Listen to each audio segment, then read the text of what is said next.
What is your name? Lisa. Lisa, what was your experience with my brother's reading with you when you had your session?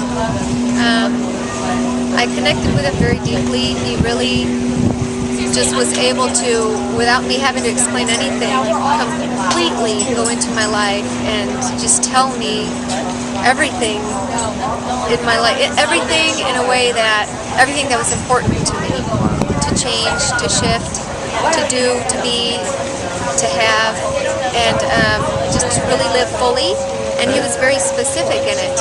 So you have a clear understanding, a little bit more. Understanding, yes. And he gave me specific things, and I was like, wow, I felt that for so long, and I just couldn't get into words, and he was able to do that for me. All right.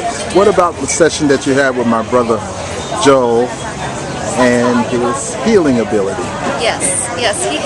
It's so interesting. You know, different aromas and sounds and prayers, and it's like encompassed everything. It wasn't just only energy work, and so it's very earthy, and so it's very grounding as well as like airy-fairy as well. Encompassed everything. Okay. Yeah. All right. Thank you for your interview. We appreciate you. See you soon. Okay.